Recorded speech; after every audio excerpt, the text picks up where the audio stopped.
Listen to the forest and the tale that is sung. Your adventures have just begun. A place where heroes are truly blessed. Welcome to Evermeadow.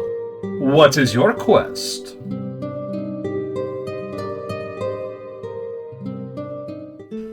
'Twas a strange day when a troop of outsiders wandered into my bar. They seemed capable and well fortified, so why, dare I ask, did they collapse on my table? I'll chalk it up to long travels and the rain beating at their backs for far too long. I sent the lads and lasses a nice mug of brew. After all, it's what the Lord Seamus would want. Within no time, they seemed to find camaraderie in the Harpy's quest to find the Prince of Evermeadow, Valarius. Eager to set out into the world, they left the Boar's Balls Inn and were met with the unusual sight of crabs in the grass. You don't want crabs near the Boar's Balls, no sir!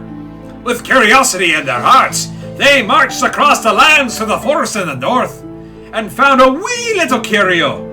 A stone mushroom of a blue shade with a green glow underneath its head, and a humming when held close to one's ear. Methinks this be a bizarre trinket to hold on to, but I wouldn't give it up for the world, and Valrog felt similarly. And, on the note of grab and hold the things for safekeeping, in the tunnel to the shore there were 3 skeletons. Their coins were pilfered and 2 of their emblems were pocketed, one bearing a green field with gold coins piled on top of spears, swords, and a helmet, and the other displaying a yellow field with a mountain in the shape of an ape, a sun, and 2 monkeys meeting in the middle. They carried on to the shore. I sure hope they make it back soon. Long has my watch over the horizon been my charge, as long as I can remember, really. And dreary days like this hold a subtle gloom for what's to come, and an unmatched beauty unlike any other. That is, until I heard a knock at my door, and saw the one glimmering flame of hope I have missed so dear. If she only knew how her burning spirit chased away the darkness. It seems much shenanigans occurred on the shores, as Kor, Empress, and Centaura watched a raft of crazed monkeys with glowing magenta eyes get knocked around by the waves towards Avalon. But one true shot from Kor's flaming bow sank their ship. And speaking of ship, Valrog ventured to the dock on the other end of the coast and found a boat with a ledger listing some of its recent sailors. It seems some travelers from Tabuga, Marinus, and Borzenberg made their way here at one point. Naturally, I invited them all into my sandcastle to meet with the other Order of the Sea members as we feast on fish, bread, and Koopy sandwiches. They were also joined by some of the Koopies we give sanctuary to here. And then, out of the blue, monkeys returned for vengeance, along with crabs afflicted with the same effect, crashing through our first floor windows. Through a most righteous battle, each party member showing a brilliant display of combat prowess, they brutally destroyed the attackers. Some became meals, the others became meat confetti. That being said, I was requested by my long-lost flame to join in the search for the fair prince. After all, he's done plenty for me in the past, along with the king.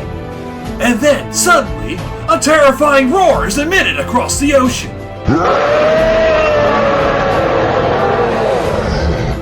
Typically, the ocean only sends one wave of its denizens against Avalon, so we were saved its wrath. Perhaps later this week, when the second rain falls, we may not be so lucky. My second-in-command, Nar, will handle things here. In the morning, we shall start our quest trying to get to the bottom of the recent disappearance of travelers to this land. I wonder what we will find. As you fall into a deep slumber, it feels more like a sensation of being knocked unconscious. Within moments, everything goes black, and then fading into a purple haze.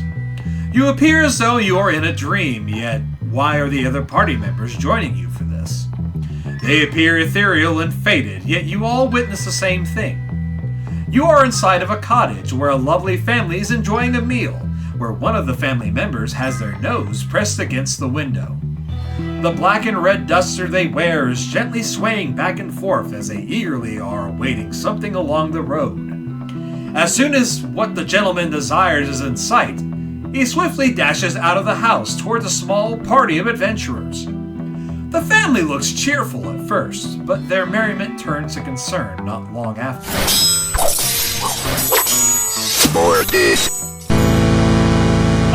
Welcome to my realm, friend. You must be vastly confused, but I assure you, death has made its way into your heart. Or your skull, as it appears in your case. Worry not, my servant. There are those who have suffered far worse in your new home. You will do well to mind yourself under my majesty, else you will find out what that's like. My child, born of the flames, you have certainly made a name for yourself. If you truly wish recognition of your peers, why don't you bring the prince back yourself? After all, you simply have to have a wish in your heart and ink on the scroll, and you will make that self-righteous king a happy man. Make your wish come true, Cole. Meet the man in the forest. Join the winning side, pretty bird. Please, Everest, Santara, my time is drawing close to its end. With my son's blessing, you have invigorated the land. Yet you have much to learn of nature's ways.